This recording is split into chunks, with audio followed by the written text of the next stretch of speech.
আসসালামু আলাইকুম প্রিয় বন্ধু, প্রিয় মামা, খেলার সাথী। এটা হচ্ছে তার ফেসবুক আইডি। সে গতকালকে বুরাইদা আলগাতে সড়ক দুর্ঘটনায় ইন্তেকাল করছে। ইন্না লিল্লাহি ওয়া ইন্না ইলাইহি রাজিউন। তার রুহের মাগফিরাত কামনা করছে মহান রবের কাছে। দেখেন, আমি এখন সরাসরি তার গাড়িটার ভিডিওটা আমি আমার মোবাইলে ধারণ করছি। এই যে দেখেন কিভাবে অ্যাক্সিডেন্ট করছিল। গাড়িটার সামনের জায়গাটা এটা, সে যে জায়গা থেকে ড্রাইভ করছিল, এই যে দেখেন এটা মরুর অফিসের সামনাসামনি আছে গাড়িটা। এখন বর্তমানে দেখেন তার সিটটা আর যে স্টারিংটা আছে এটা একদম মিশে গেছে, মানে দুইটা আঙ্গুল দেওয়ার মতো কোনো জায়গা নেই, বডিটা রাখার মতো এখানে কোনো জায়গা নেই। আপনারা একটু ভালোভাবে লক্ষ্য করেন, দেখেন কি জঘন্য অ্যাক্সিডেন্ট করছে। উফ, এটা দেখে মানে ফিল হয়, মানে দেখছেন সামনের সিটটা মানে একদম স্টারিং এর সাথে মিশে গেছে একদম, আর সামনের জায়গাটা একদম মানে এই দেখেন সে সবজির দোকান ছিল, নিজে গাড়ি দিয়ে ওই আলকাসিম থেকে আপনার সবজি নিয়ে আইনা তার দোকানে ব্যবসা করত। কত কষ্ট করে সকালে সে এই চলে গেছিল মাল আনার জন্য।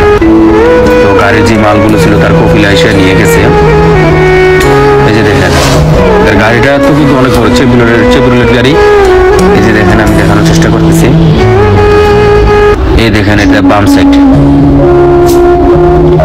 এই যে দেখেন সামনের জায়গাটা একটু ভালো করে লক্ষ্য করেন, কত মানে মর্মান্তিক দুর্ঘটনা। পুরোটা গাড়ি কিন্তু অনেক বড়, বুঝছেন, এটা মানে কিছু জিএমসি বড় গাড়ি আছে না, ওইগুলোর চেয়ে আরো বড়। এই যে দেখেন সামনের জায়গাটা একটু ভালো করে লক্ষ্য করেন। মানে আপনার কেরালা আছে, কেরালার পিছন দিয়ে আমরা যতটুকু শুনছি বর্ণনা, কেরালার পিছনে আপনার সরাসরি এসে গাড়িটা আপনার মেরে দিছিল, যার কারণে গাড়িটা কন্ট্রোল রাখতে পারে না। সে নিজেও আপনার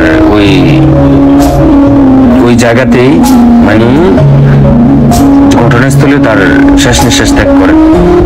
আর হসপিটালে পরে আমরা চলে গেছি। হসপিটালে যাওয়ার সেখানে শুধু দেখতে পেলাম মিলনের নিথর দেহ, রক্তাক্ত শরীর, স্মার্ট মানুষের একটি মরা লাশে পরিণত হয়ে গেছে।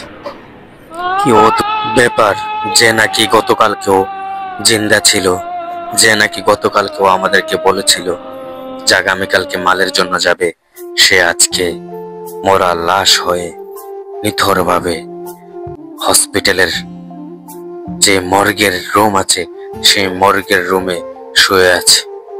আজকে সে পরপারে মাটির নিচে চলে যাবে। আসলে দেখেন, মিলনের মতন ছেলে বাংলাদেশের মধ্যে হাজারো একটাও মিলে কিনা সন্দেহ আছে। তার বডি স্ট্রাকচার, তার সৌন্দর্য, তার কথাবার্তা, আচার আচরণ, তার ধার্মিক একদম ডিফিকাল্ট ছিল। এমন ছেলে জন্ম নেওয়াও ভাগ্যের বিষয়।